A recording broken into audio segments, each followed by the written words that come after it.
Hello and welcome to Scottish Car Enthusiasts and Trains TV and to Ramble stroke Rant. So many of you remember that a week or so ago the Smart broke down at the side of the road, and we had to call it the RAC.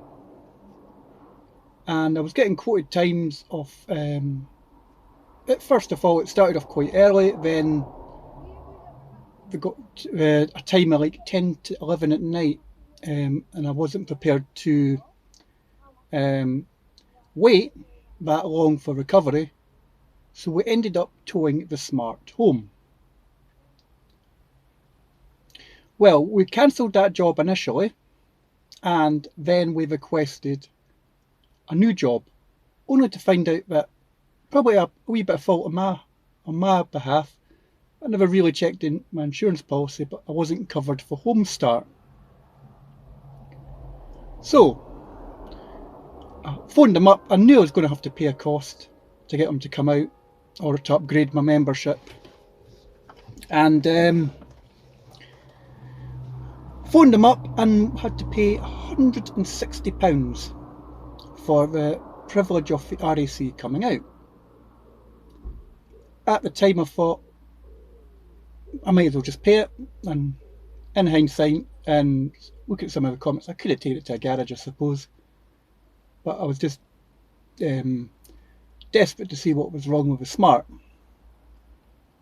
So we paid the £160 or £161, and I basically told them with RAC what had happened. The car had stalled. I could still start the car, but I was just needing someone to come out and have a look at it. I got a message later on in the evening saying that the RAC had farmed the job out to a third party recovery company.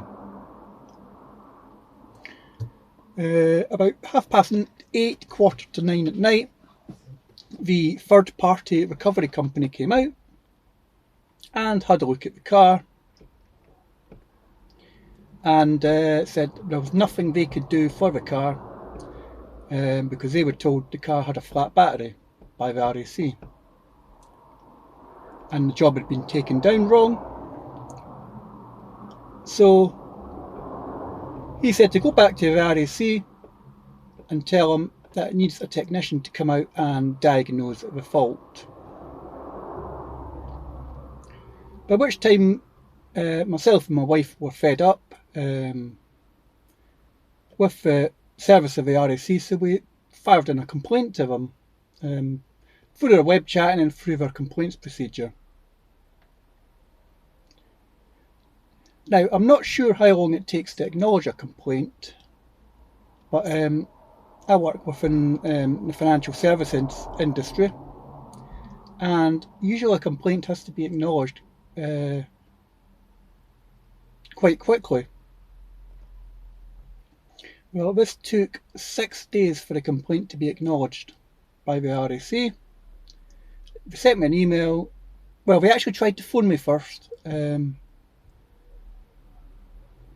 but the line didn't sound very great. So they said that they'd email me their findings. So the RAC did email their findings. They basically said they weren't willing to pay the £161 because they did come out with a recovery truck and said that they had carried out their service. But the third party recovery company, they came out, but they didn't actually do anything. They just told me that there was nothing they could do and to go back to the RAC.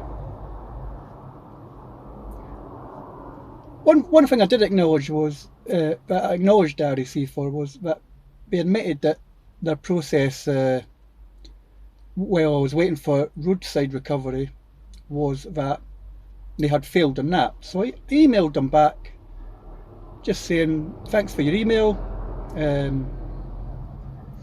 You've acknowledged the points that about the roadside, but you've not acknowledged my point that I'm £161 worse off. So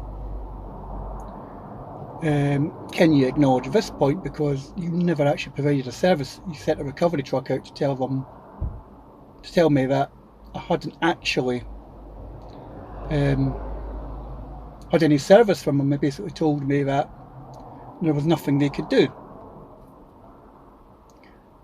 So they fired off the email again to the RAC. About an hour later, I got the email back again from the RAC saying, as per our previous emails, there's nothing we can do. We have provided a service. We've provided a service, and our decision stands. Now, my issue is, I don't feel as if I have been provided a service by the RAC. I acknowledge it. The first part at the roadside,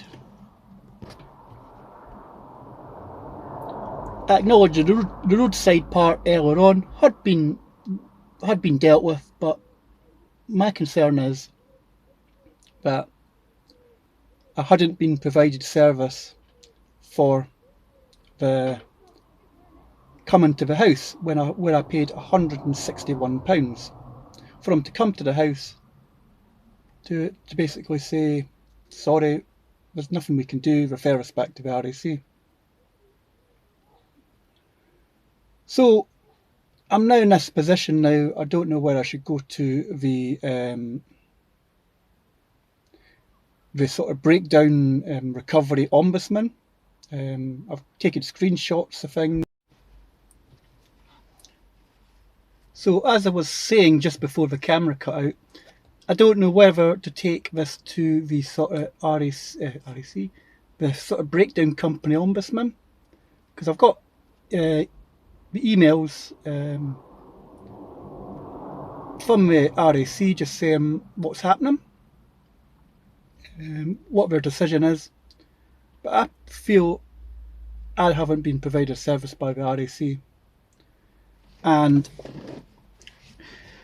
from reading and hearing about people's comments, the RAC doesn't seem to provide a service like we used to do years ago. But I'll keep you updated on the situation. Hopefully we'll get this resolved, because because I've only had this car a few weeks, it's cost a little bit more than I thought it would do in its first month. In fact, I then had to spend a wee bit more money getting the car recovered and fixed by Sam at SGC Customs. I'd like to recoup some of that money from the RAC, from £161, but I think they should owe me, because I feel they've not provided a service. Anyway, that is a ramble stroke vlog. We'll be back in a future video at some point. Not sure what exactly we're doing yet, but we'll be back in a future video very soon. As always, don't forget to like and subscribe at Scottish Car Enthusiasts and Trains TV, and we'll catch you in a future video soon. Farewell.